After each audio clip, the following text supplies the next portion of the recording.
7वां अध्याय चंड और मुंड का वध। मैं मातंगी देवी का ध्यान करता हूँ। वे रत्नमय सिंहासन पर बैठकर चढ़ते हुए तोते का मधुर शब्द सुन रही हैं। उनके शरीर का वर्ण श्याम है। वे अपना एक पैर कमल पर रखे हुए हैं और मस्तक पर अर्धचंद्र धारण करती हैं तथा कहार पुरुषों की माला धारण किए वीणा बजाती है। उनके अंग में कसी हुई चोली शोभा पा रही है। वे लाल रंग की साड़ी पहने हाथ में शंखमय पात्र लिए हुए हैं। उनके वदन पर मधु का हल्का हल्का प्रभाव जान पड़ता है और ललाट में बेंदी शोभा दे रही है। ऋषि कहते हैं, तदंतर शुंभ की आज्ञा पाकर वे चंड मुंड आदि दैत्य चतुरंगनी सेना के साथ अस्त्र शस्त्रों से सुसज्जित हो चल दिए। फिर गिरिराज हिमालय के स्वर्णमय ऊंचे शिखर पर पहुंचकर उन्होंने सिंह पर बैठी देवी को देखा। वे मंद मंद मुस्कुरा रही थी। उन्हें देखकर दैत्य लोग तत्परता से पकड़ने का उद्योग करने लगे। किसी ने धनुष तान लिया, किसी ने तलवार संभाली और कुछ लोग देवी के पास आकर खड़े हो गए। तब अंबिका ने उन शत्रुओं के प्रति बड़ा क्रोध किया। उस समय क्रोध के कारण उनका मुख काला पड़ गया, ललाट में भौहें टेढ़ी हो गईं और वहां से तुरंत विकराल मुखी काली प्रकट हुई, जो तलवार और पास लिए हुई थी। वे विचित्र खड्ग वाग धारण किए और चीते के चर्म की साड़ी पहने नरमुंडों की माला से सुशोभित थी। उनके शरीर का मांस सूख गया था, केवल हड्डियों का ढांचा था जिससे वे अत्यंत भयंकर जान पड़ती थीं। उनका मुख बहुत विशाल था।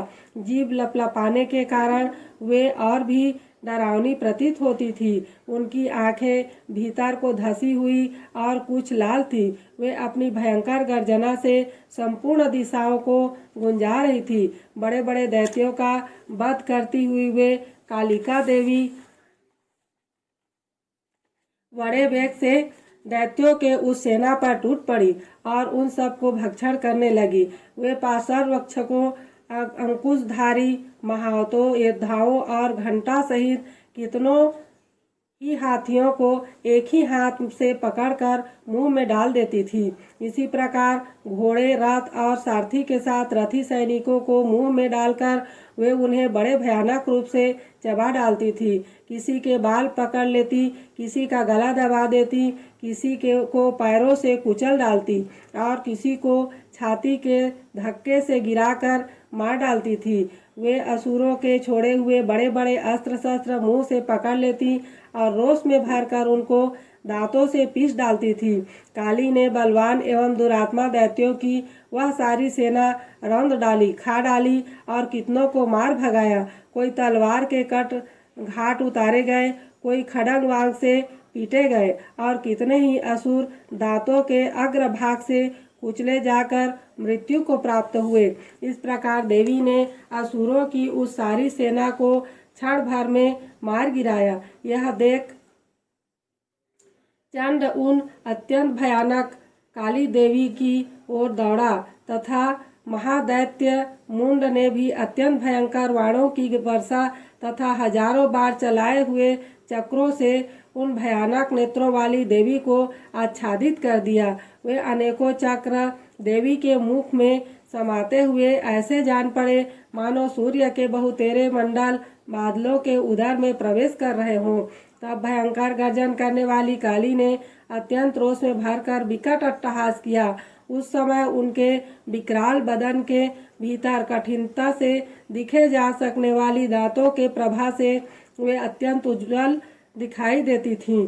देवी ने बहुत बड़ी तलवार हाथ में ले हम का उच्चारण करके चंड पर धावा किया और उसके केस पकड़कर उसी तलवार से उसका मस्तक काट डाला। चंड को मारा गया देखकर मुंड भी देवी की ओर दौड़ा।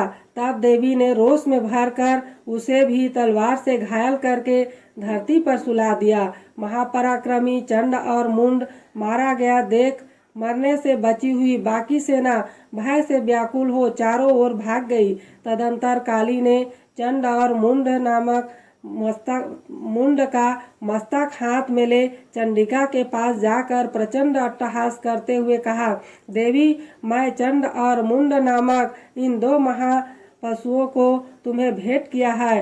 अब युद्ध में यज्ञ में तुम शुंभ और निशुंभ का स्वयं ही वध करना। ऋषि कहते हैं, वहां लाए हुए उन चंड मुंड नामक महादैत्यों को देखकर कल्याणमयी चंडी ने काली से मधुर वाणी में कहा, देवी, तुम चंड और मुंड को लेकर मेरे पास आई हो, इसलिए संसार में चामुंडा के नाम से तुम्हारी ख्याति होगी।